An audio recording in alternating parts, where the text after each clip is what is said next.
Meanwhile, President Trump says he's looking to rebrand his One Big Beautiful Bill, saying the name doesn't explain to voters what's in the legislation.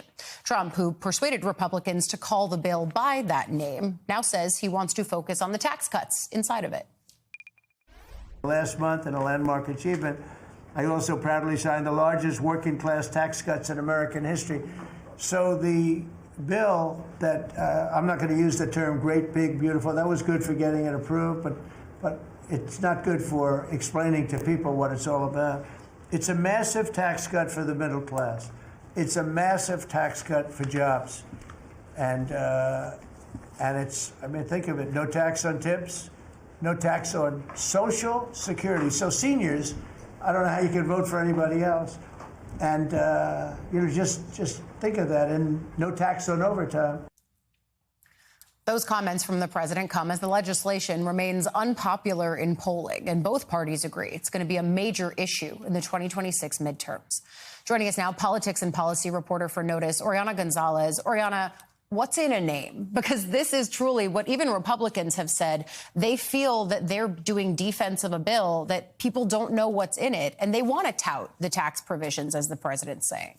But the bill, as you mentioned, is already incredibly unpopular. So to be honest, it's no surprise that he's saying he wants to rebrand it. I also want to make it very clear, one of the things that Democrats were able to strike down when they were considering the reconciliation bill was the name. So officially, that's not the actual name, but that is how it's known. And as much as maybe he wants to change how popular BBB, Big Beautiful Bill, OBBB is, I don't think voters at this point are going to suddenly change their thoughts about it just because it's going to be called something different by the president. Yeah, especially because, and we've talked about this on this show and on others, that the tax provisions in it just extend what Americans were already getting.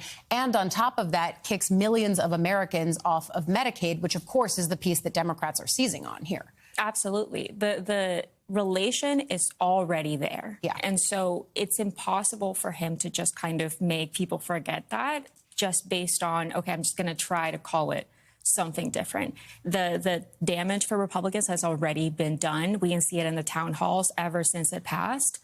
So as much as he wants to, I guess, rebrand it, I'm not exactly sure how successful that's going to be. And when you talk with Republicans, because even though Congress is on recess, all of them thankfully still have their phones, are they hearing that from their constituents, even in the instances where they're abiding by what the head of the House Republican campaign arm said, which is maybe don't do town halls? Some are still doing them, but even if they're not, they're still hearing from their constituents. Oh, 100%. 100%. They're hearing from their constituents. They're upset. The ones that are having town halls, and we've seen get interrupted by yelling, heckling, like that, it's impossible for them to escape that criticism that they're getting from their own constituents about how mad they are about the cuts in the law now. Yeah.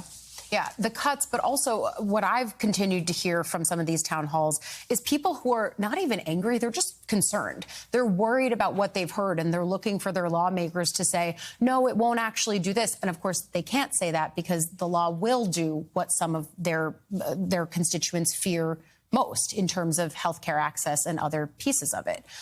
Oriana, not the only story I want to get you on, though. I want you to stay with us because a federal judge yesterday dismissed a lawsuit filed by the Trump administration against every federal judge in Maryland. The suit was over a standing order issued by Maryland's chief judge, which temporarily paused deportations. Now, U.S. District Judge Thomas Cullen, a Trump appointee, says the administration must find a proper legal avenue to challenge the order rather than suing the judges directly.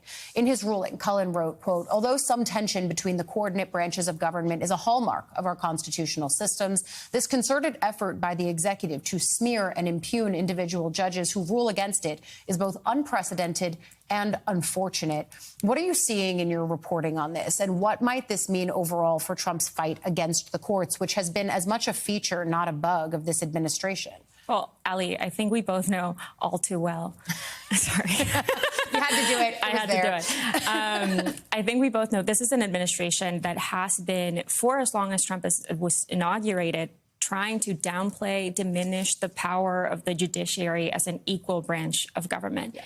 And what we saw yesterday was this dismissal of as the judge said, an unprecedented, extraordinary lawsuit. And what he said, in fact, in the ruling, and I'm quoting here when I say that siding with Trump here and allowing the lawsuit to continue would be eviscerating for the checks and balances in system in the United States. But what does it say that judges are now putting that in their ruling, right? I mean, we've heard concern from some justices, even on the Supreme Court, to the extent that they speak publicly about this. You've had Ketanji Brown Jackson and others sort of intimate these concerns about the pressure being put on the judiciary. But now you have judges literally putting it in their ruling, warning about this. Yes, rulings have always been the way in which judges kind of do their own press releases, their own opinions, like really put those thoughts out there because they're not public figures the way that lawmakers or the president are.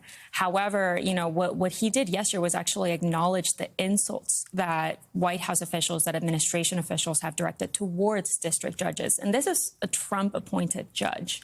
So he really sent just a huge message to the administration that everything that the administration has been doing up until this point, defying court orders, insulting judges, is just not okay in order for the checks and balances systems of the United States, for the federal government to work the way that it's constitutionally supposed to. Yeah, again, checks and balances are built into the system. As we've said on this show, as Joe and others have said on Morning Joe, it's a constant tension, but not one that we have seen boil over in the way that this Trump administration and, frankly, this president are continuing to push the boundaries of what is appropriate in that tension. It's a really important point. Oriana Gonzalez, thank you for coming on.